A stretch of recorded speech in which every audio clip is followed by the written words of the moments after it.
Hello again, everybody, and welcome back to another comic unboxing.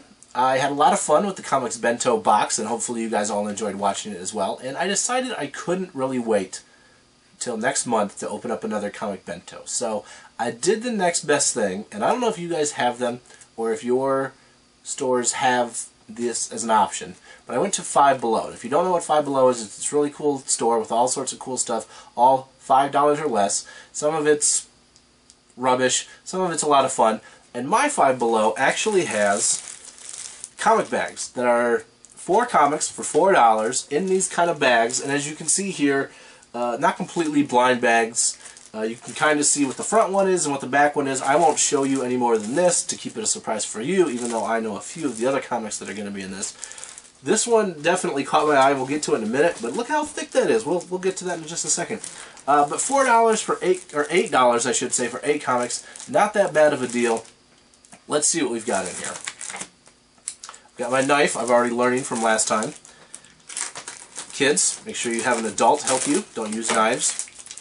Alright, the first bag opening up, and we'll start with the one I was kind of excited about. Really cool cover. Not your traditional cover. It's kind of a rough paper. Batman, the Blue, the Gray, and the Bat. This is Batman Wild West. Look at that. Looks like a Lone Ranger kind of thing. That is fantastic. An Elseworlds tale, obviously. R.I.P. Elseworlds. They don't do Elseworlds anymore. This is 1992. No offense to the artist, but it looks like it's from 1992. But Batman, again, kind of as the Lone Ranger type, or Zorro maybe even. This is pretty cool. I can't wait to read this. Also from DC, Superman, Supergirl, Maelstrom, number 4 of 5. You never know what you're going to get. Sometimes you get something really cool and unexpected, and sometimes you get part 4 in a 5-part miniseries that you've never ever heard of. Looks cool though. Advertisement for The Dark Knight on Blu-ray, so that gives you an idea of how old this comic is. Written by Jimmy Palmiotti and Justin Gray, so that's good. Art and cover by Phil Noto. No wonder it looks so nice. Can't find an actual year, but it would have been the end of 08, right? Dark Knight came out in 08. Would have been coming out on Blu-ray. I got it for Christmas that year, so that gives you an idea. End of 08, so 92 and 2008. Nice. Acclaim Comics, Dr. Tomorrow, The Cold Warrior. This is spectacular, because I have no idea what it is. It's issue number 6, and this is February of 98. Bob Layton wrote it. That's a name some of you are probably familiar with. Dedicated to this issue's penciler, Nick Giordano. I have no idea what this is. It looks like kind of a retro sci-fi theme. See some rocket ships, a very deliberate dressed good guy. Looks like he's getting into shenanigans with some security guards.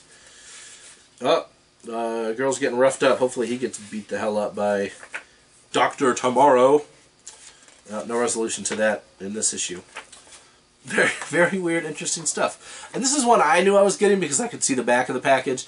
And part of the reason I bought it, along with Batman, what's it called, the Blue, the Gray, and the Bat, Bruce Wayne, Agent of S.H.I.E.L.D. Do you guys remember Amalgam Comics? This was a DC Marvel combination of efforts, and the title says it all, right? Bruce Wayne, Agent of S.H.I.E.L.D. This also gave us things like Storm as Wonder Woman, Spider-Boy, Super Soldier, all sorts of cool stuff. Bruce Wayne, Agents of S.H.I.E.L.D. is one that you will kind of hear mentioned here and there. Chuck Dixon wrote it. Cary Nord was the penciler. Advertisement for Black Sheep. Let's see if we can find a year. 1996.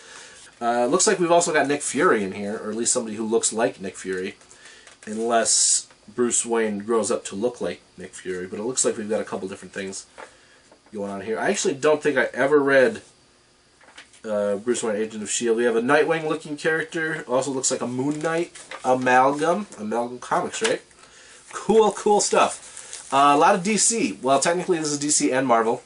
This is Acclaim Comics. And then these two are straight up DC. So, very DC heavy pile. Let's see what the next bag holds in store. Got my knife handy. Cut away from yourself. Also an important safety tip.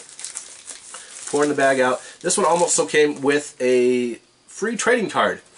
And it's a Star Trek The Next Generation trading card. It is navigational deflector systems. Hopefully that zoomed in right and focused. And it's letting you all know about the main deflector dish. Very, very useful in space travel. Or not so useful in fighting the Borg when you're trying to get Picard back. Poor Picard. Alright, what do we have in this one? Marvel! X Factor number 2. X Factor. This has to be 85. This was the rejoining of the original 5 X-Men, but the X-Men comic itself had gotten to a point where they couldn't just kind of throw these 5 in there again. I believe there's a story of the editor at the time, Jim Shooter, wanting the original 5 X-Men to come back. And what they ended up getting was X Factor. Bob Layton, again, the writer. Jackson Geis is the penciler.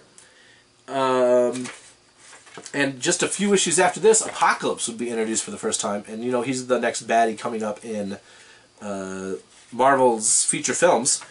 The advertisement here is a role-playing Marvel game. I don't know if we have a movie advertisement or not. Do we have a movie advertisement? Probably not. I don't think they did those quite as much back in 1985. Nestle Quick and GoBots. Two great tastes that taste great together. Well, Nestle Quick is cool. Is this one of my comics? No, this is a bonus. How to Collect Comics. Card Zone Special Interest Publication. Comic books. Did you know? Comic book grading, comic books by the pound, comic hobby supplies, and more. This is basically looks like a catalog of comics, of trading cards, both sport and non-sport. Elvis trading cards. I don't see a date on here, unfortunately. This screams early 90s, though, with all the sports cards and stuff in here. I know that was big back then. I collected my fair share of sport cards back in the day, too. Jordan, 1998 Michael Jordan Upper Deck sticker packs. So that's a start, right? So they have a 1998 set. I don't see a date. That's so weird and random. And not one of my comics. So we got 4 comics, the trading card with the deflector dish, and we got this guide on how to collect comics. Basically a catalog. CrossGen. Mystic number 5. Oh, CrossGen. Poor, poor CrossGen. Written by Ron Martz, art by Brandon Peterson. And Brandon Peterson's art is looking really, well, it's looking 90s-tastic. Let's not beat around the bush on it here. November 2000, so, but still looking a little 90s-esque. Mystic was one of CrossGen's bigger titles. I never read any CrossGen, ever. I know the story of CrossGen, but never actually read any of their comics. It looks like my first one will be Mystic number 5. That's weird, random stuff. Oh, this is more CrossGen. Souls number 1. So 2 CrossGens. Only 1 Marvel in all of this so far. 2 CrossGens. Barbara Kessel, George Perez. Hey, there's a name people know. This is April 2003. Man, a lot of cosmicness. Well, the fact that it's big and busy and cosmic also really screams Perez.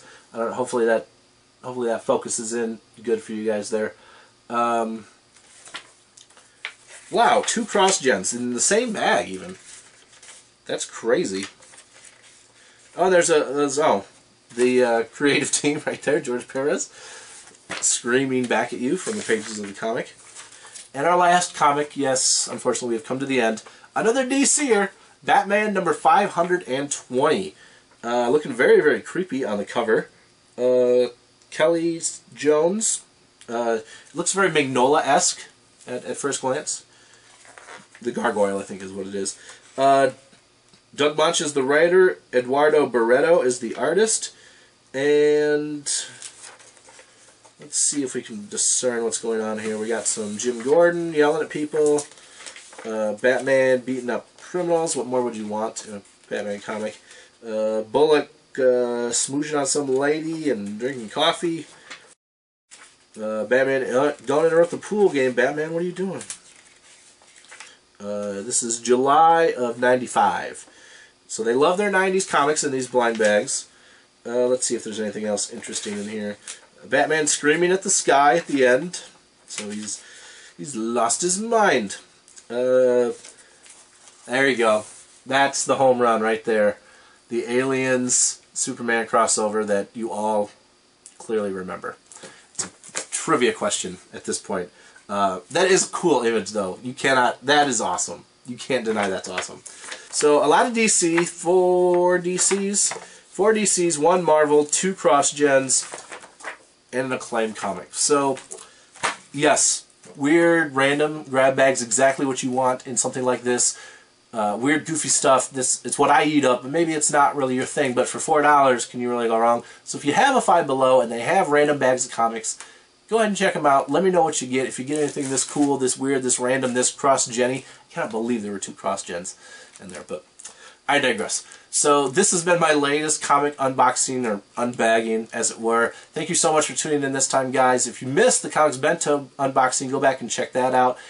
Cool videos coming up on the way, as well as podcasts and everything else I do over at PositivelyNerdy.com. You don't want to miss any of that. Thanks for tuning in this time, guys. And as always, until next time, celebrate your fandom.